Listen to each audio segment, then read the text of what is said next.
I know you're out there. I can feel you now. I know that you're afraid.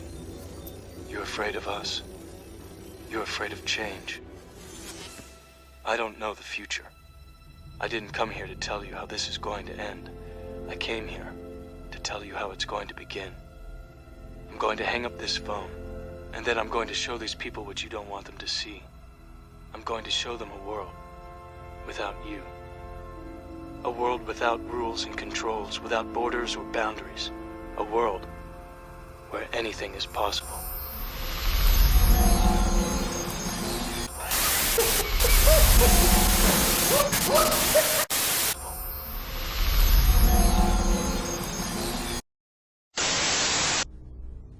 You've been living in a dream world, Neo. This is the world as it exists today.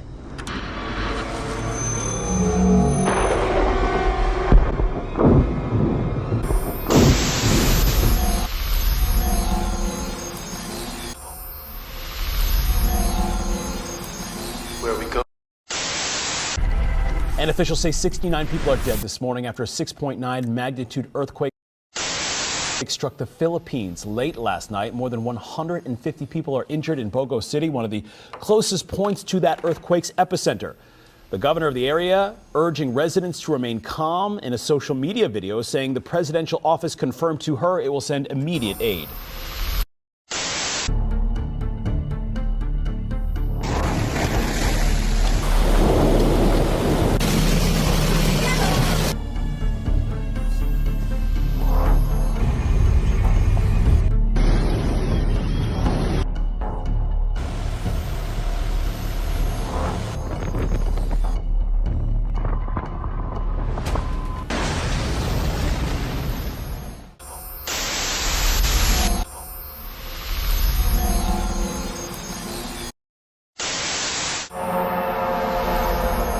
Well, the ongoing war in Ukraine is taking a serious turn for the worse. With all eyes on the Middle East, Russia has been raining down hundreds of drones and missiles on the capital, Kiev. One strike hit a multi-storey residential building, splitting it in two and leaving a huge gap where hundreds of homes were just moments before. Emergency workers say at least 23 bodies in this attack alone were pulled from the rubble.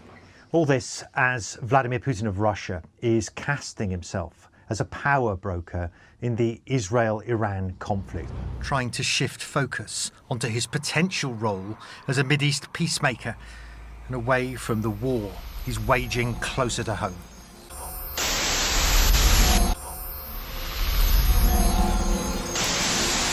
The big story here at 6, the shutdown showdown on Capitol Hill. The deadline to keep the federal government open is now just 18 hours away. A meeting between President Trump and lawmakers yesterday resulted in no major breakthroughs. Yeah, Marissa, if a deal is not reached by midnight tonight, the federal government will shut down. That means tens of thousands of local federal workers are now at risk of being furloughed or losing their jobs altogether. Well, the odds are tilting more and more toward actually having a government shutdown. Even if there was a compromise here in the Senate at some point today, House Republicans are not even in town to be able to ratify that. Monday's late afternoon meeting at the White House between Trump and all four leaders in Congress was the first since President Trump got into office. And now to Quantico, Virginia, where the president delivered an address to top U.S. military brass that placed new emphasis on the role of the armed forces inside the country. The sudden gathering, called at short notice, drew admirals and generals from around the world and fueled speculation even before the president stepped on stage. However, after President Trump took over, the message was clear. The U.S. military should prepare for what he described as an enemy within. He argued that America faces domestic unrest and crime that should be treated with the seriousness of a foreign war. In fact, he even proposed using American cities, particularly those under Democratic leadership, as training ground for federal forces. We have many cities in great shape, too, by the way. I want you to know that. But it seems that the ones that are run by the radical left Democrats, what they've done to San Francisco, Chicago, New York, Los Angeles, They're very unsafe places, and we're going to straighten them out one by one. And this is going to be a major part for some of the people in this room. That's a war, too. It's a war from within. Defense Secretary Pete Hegseth also spoke, declaring an end to woke culture inside the Pentagon, and announced that combat roles will now require gender-neutral or male-level standards for physical fitness. His comments set the stage for President Trump's broader focus on reshaping military culture and priorities. Frankly, it's tiring to look out at combat formations, or really any formation, and see fat troops. Likewise, it's completely unacceptable to see fat generals and admirals in the halls of the Pentagon and leading commands around the country and the world. It's a bad look. It is bad, and it's not who we are.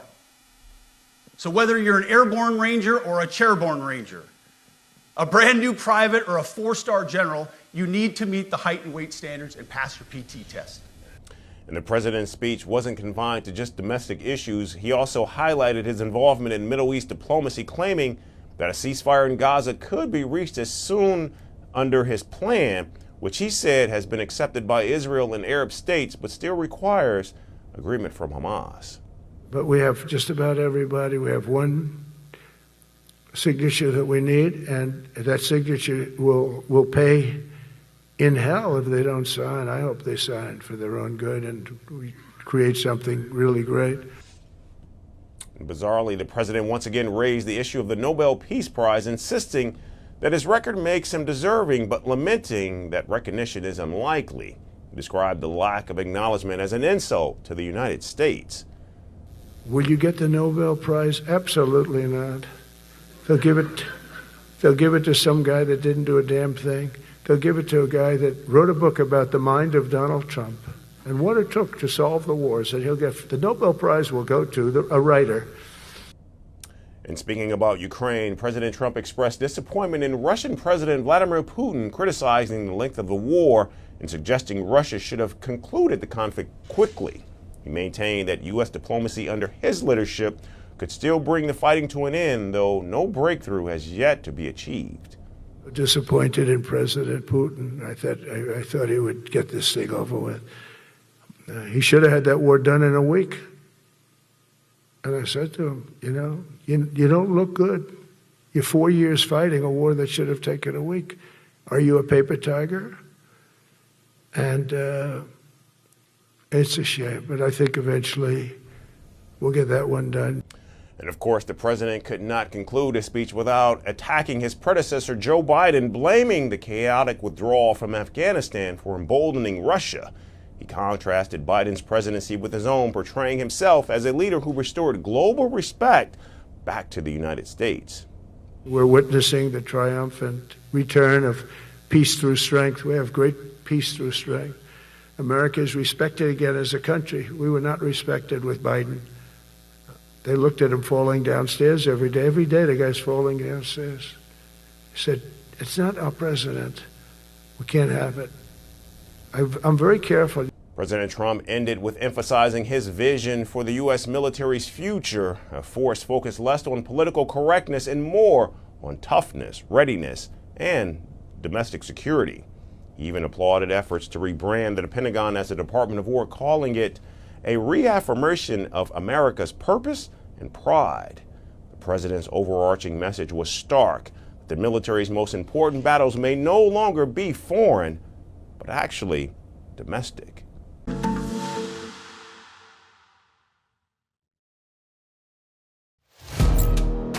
First Post now available in 9 languages on YouTube.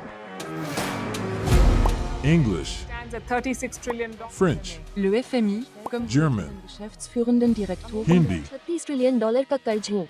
Indonesian, Pemerintah tanpa pemeriksaan. Italian, Sekali radikali. Japanese, 4 兆ドル以上も Portuguese, por causa do próprio balanço patrimonial. Spanish. Beautiful bill. First Post.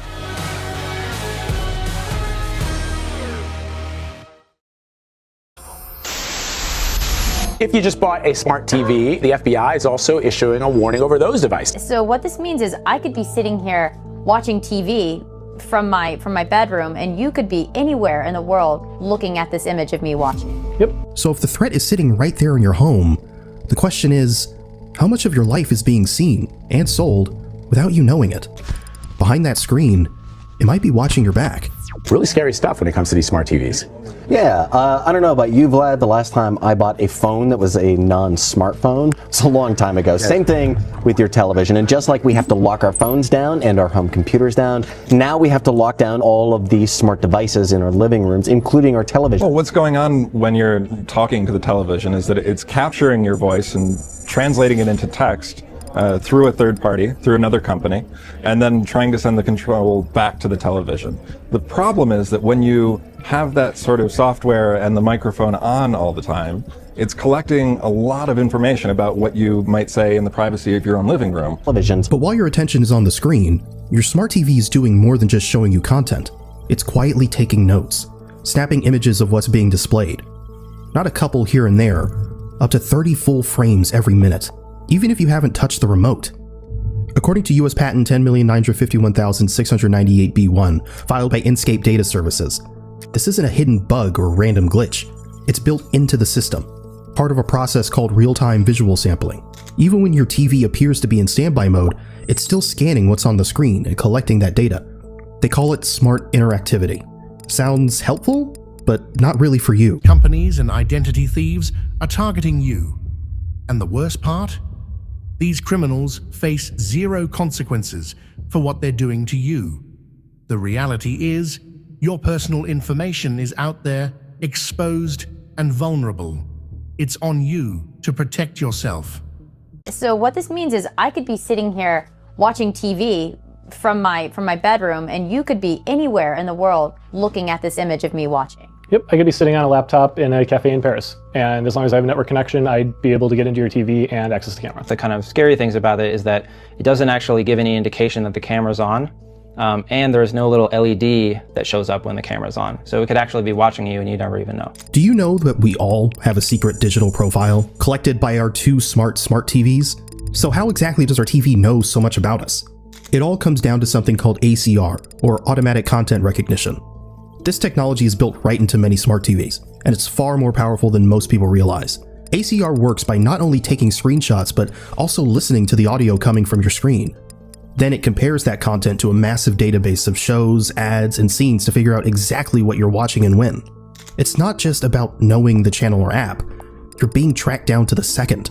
So what kind of information are they using? Well, just think about your phone and all of the important information that's available on your phone created by applications. So on your smart TV, there might be Netflix, there might be YouTube, and all of these applications, just like the apps on your phone, they talk to not just the device maker back home, but they talk to each other and they send information between each other. So much of that information is just as vulnerable as anything on your phone, and if it has your TV has a weak or non-existent password, all of that information is accessible by cyber attackers. According to Dr. Peter Snyder's 2021 research at Brave, ACR doesn't just collect what you stream online. It can also grab data from what you watch through HDMI, like DVDs or game consoles. So even if you're playing an offline video game or watching an old disc, your TV still knows what's going on and logs the details. A 2018 report from UC Berkeley, titled Watching You Watch, confirmed that ACR was present in millions of TVs from brands like Vizio, Samsung, and LG. What's worse is that these hidden features are often turned on by default, with opt-out settings hidden behind vague or misleading menu options. You thought you brought home a television to watch content, but what you really brought home was a two-way system, one that watches you back constantly and builds a detailed profile of your habits, preferences, and routines, even your banking credentials. It does it without ever needing your permission. Conceivably, what could they be using this data for? But the real danger is when people start using smart TVs for things like online banking, we can take a popular bank address and translate that into a different IP address to a site that directs to a site that we control. So it may look like your bank's login, but you're actually entering a username and password that goes to us instead of your bank. Once your smart TV collects all that data, it doesn't just sit there, it travels. That information gets sent off, packaged into a neat little profile with your habits, interests, and behaviors, and enters a marketplace most people don't even know exists. The study also found that children's viewing data is especially valuable because advertisers use it for something called early behavioral modeling. Basically, by studying what kids watch now, they try to predict and influence how they'll behave in the future. That kind of data can drive ad prices up by as much as 30%. A 2022 report from the Canadian Radio, Television and Telecommunications Commission, or CRTC, showed that 70% of people had no idea this was happening at all. No clue their movie nights were turning into marketable data. With a smart TV, you're not just a viewer anymore. You've become a product, quietly sold to the highest bidder every time you hit play. For years, smart TV companies quietly collected data while no one was really paying attention. But in 2017, things started to unravel. That year, the Federal Trade Commission, or FTC, filed a complaint against Vizio, one of the biggest smart TV manufacturers in the US. The FTC revealed that 11 million Vizio TVs had been collecting detailed viewing data, down to what shows were watched and when, and selling it to third parties. What made it worse? They did it without ever getting clear consent from users.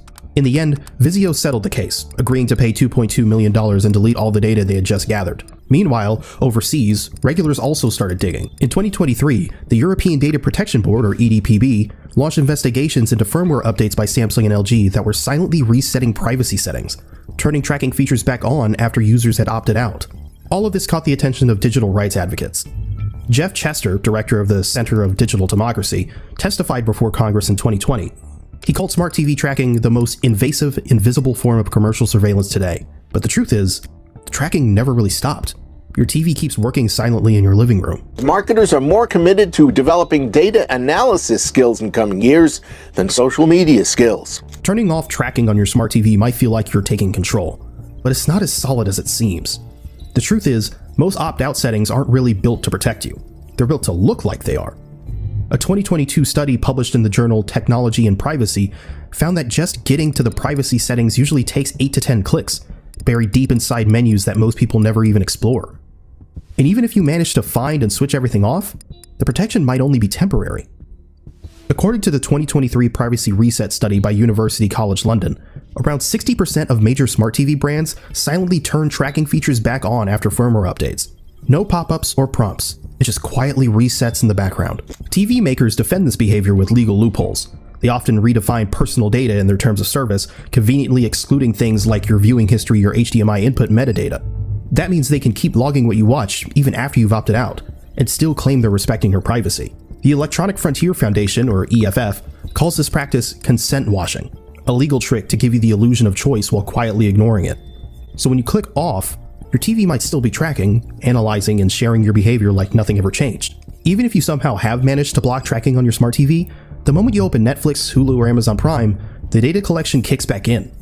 These services build full behavioral profiles, and they start doing it the second you log in. Netflix, for example, gives you the option to hide your viewing history, but it doesn't delete anything. According to their 2022 transparency report, the information stays on their servers, helping power the recommendation engine and targeted ads. In a statement to CNN Money, Samsung says it takes consumer privacy very seriously. The camera can be turned into the bezel of the TV so that the lens is covered or disabled by pushing the camera inside the bezel. The TV owner can also unplug the TV from the home network when the smart TV features are not in use. As an added precaution, we also recommend that customers use encrypted wireless access points when using connected devices. Amazon Prime Video has a setting to turn off interest-based ads, which sounds promising, but in reality, all it does is stop the ads from being tailored to your behavior. It doesn't stop Amazon from collecting the data in the first place. Hulu, too, technically gives users control, but the full privacy settings are tucked away under California privacy rights, a section most users will never even click. And then there's a bigger problem: cookie syncing and account linking. A 2021 audit by Northeastern University found that major streaming platforms sync your user ID across devices: your phone, your laptop, your smart TV. So even if you delete your history in one place, another device might still hand it back over. Most people think the worst thing their smart TV can do is show them weird ads, but the truth is a lot more serious. These TVs can actually open the door to real security risks. According to a 2020 report by Checkpoint Research, many smart TVs ship with weak factory default credentials like admin or 0000. That means anyone who knows your brand, and most hackers do, can break in remotely with hardly any effort. Models with voice control and gesture features often come in with built-in microphones and hidden cameras. You might not even realize it, but if those sensors aren't secured, they can be activated without your knowledge. A 2022 study by Carnegie Mellon University warned about unauthorized sensor access caused by unpatched or poorly designed firmware.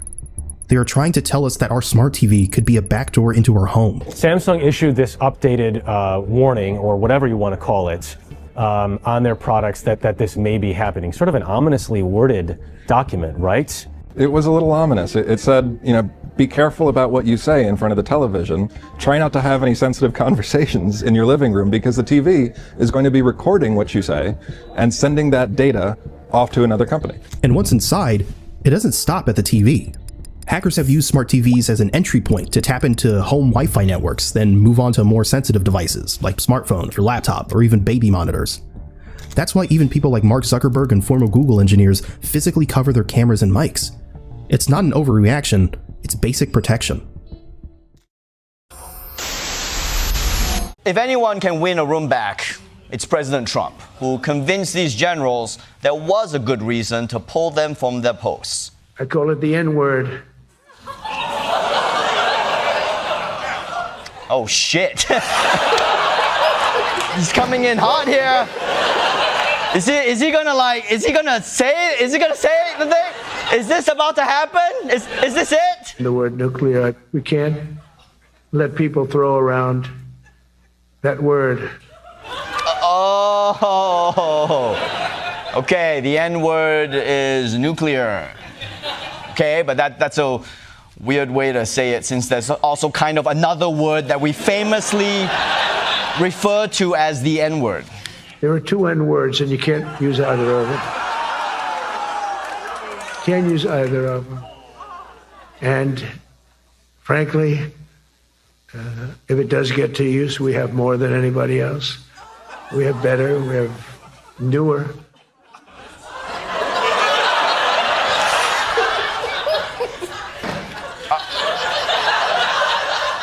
Wait, are we still talking about nuclear or the other one? I just want to make sure. So for the past 8 months, we've gotten a good look under the hood of our officer corps. We've done our best to thoroughly assess the human terrain. We've had to make trade-offs and some difficult decisions. It's more of an art than a science. We have been and will continue to be judicious, but also expeditious. The new compass heading is clear. Out with the Shirellis, the Mackenzies, and the Millies, and in with the Stockdales, the Schwarzkopfs, and the Pattons. More leadership changes will be made, of that I'm certain. Not because we want to, but because we must. Once again, this is life and death. The sooner we have the right people, the sooner we can advance the right policies. Personnel is policy. But I look out at this group, and I see great Americans. Leaders who have given decades to our great republic, at great sacrifice to yourselves and to your families. But if the words I'm speaking today are making your heart sink, then you should do the honorable thing and resign. We would thank you for your service. But I suspect, I know, the overwhelming majority of you feel the opposite. These words make your hearts full. You love the War Department because you love what you do, the profession of arms. You are hereby liberated to be an apolitical, hard-charging, no-nonsense, constitutional leader that you joined the military to be.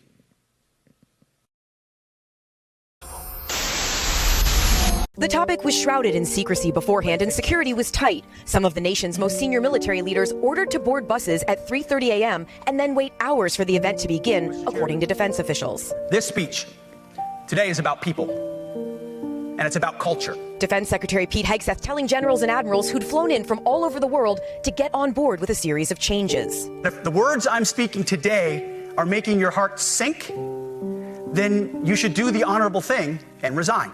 The new standards include new grooming rules that prohibit beards and a requirement that everyone in combat roles must meet the highest male standard for physical fitness, a change that could impact women in uniform. If that means no women qualify for some combat jobs, so be it. He also plans to overhaul equal opportunity programs and the role of the Inspector General at a time when the Secretary himself awaits the release of an IG review on whether he shared sensitive information on Signal, an unclassified server, an accusation Hegseth denies. New recruits could also see changes, lifting restrictions on how far drill instructors can go.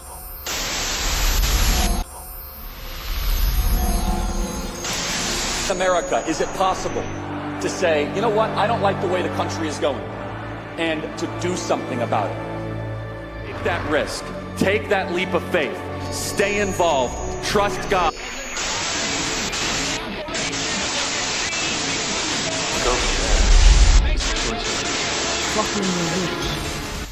Throttling your reach, locking the world in cages you can't see, but feel in every scroll, every search blocked, every voice muted. This isn't just politics. It's a war on your freedom to connect, to think, to build beyond borders. But don't just rage, act. Use encrypted networks nobody controls. Build alliances across nations with tools designed to break chains. Invest in decentralized platforms. Your future depends on them. Demand transparency from every authority, and never accept the lie of convenience over truth. This fight is for founders, leaders, creators who refuse to bow. Rise, connect. Break the silence now, or lose the...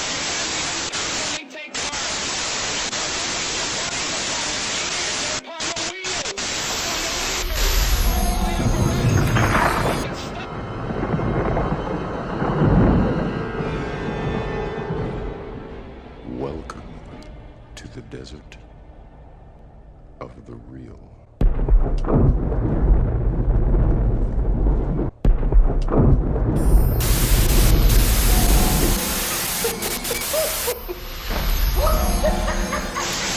Where we go from there is a choice I leave to you.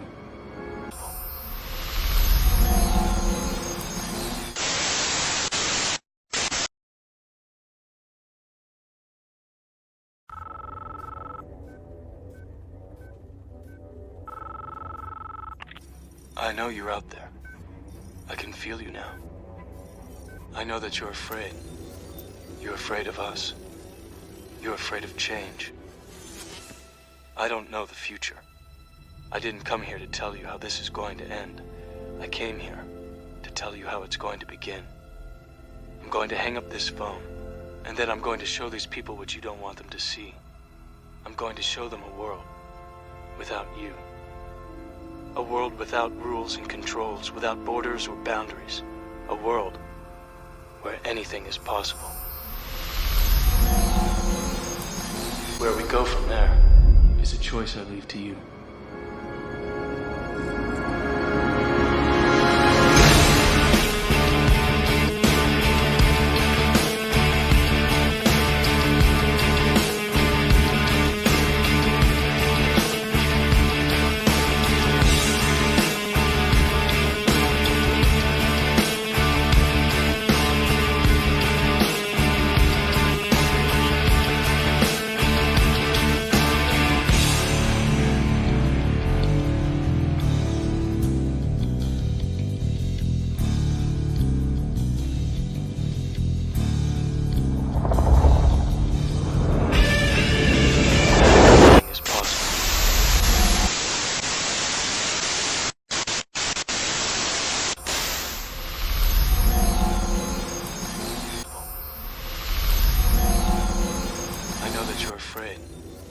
You're afraid of us. You're afraid of change. I don't know the future. I didn't come here to tell you how this is going to end. I came here to tell you how it's going to begin. I'm going to hang up this phone, and then I'm going to show these people what you don't want them to see. I'm going to show them a world without you. A world without rules and controls, without borders or boundaries. A world where anything is possible. Where we go from there is a choice I leave to you.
top, push the people down low. Get down and obey every word. Steady getting mine if you haven't yet heard. Wanna take what I got, don't be absurd. Don't fight the power, nobody gets hurt. If you haven't heard yet, then I'm letting you know there ain't shit we don't run when the guns unload. And no one make a move unless my people say so. Got everything out of control, now everybody go.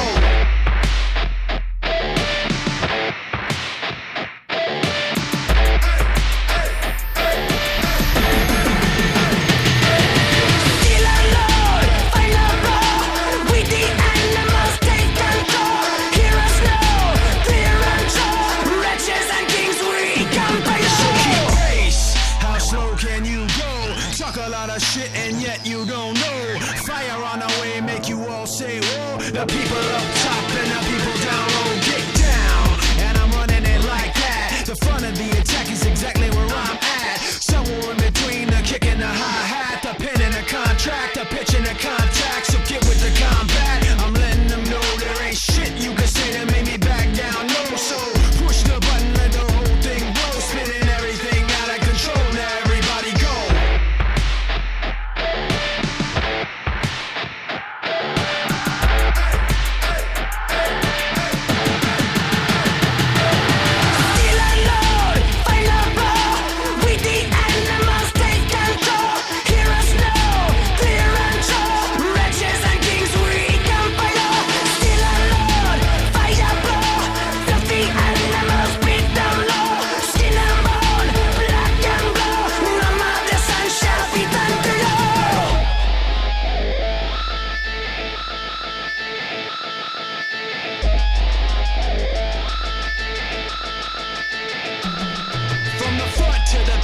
Side to side, if you feel what I feel, put them up real high.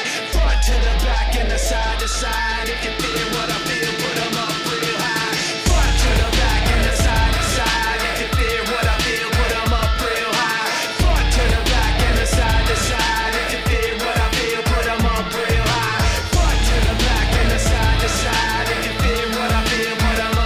high. Front to the back and the side to side, if you feel what I feel, put them up real high. When the operation of the machine becomes so odious, makes you so sick at heart that you can't take part. You can't even passively take part.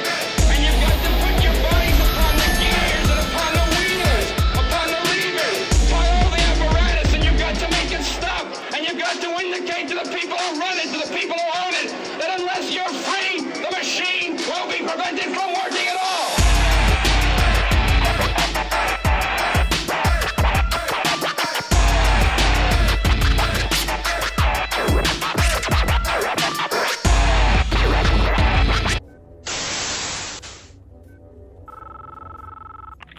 I know you're out there. I can feel you now. I know that you're afraid. You're afraid of us. You're afraid of change. I don't know the future.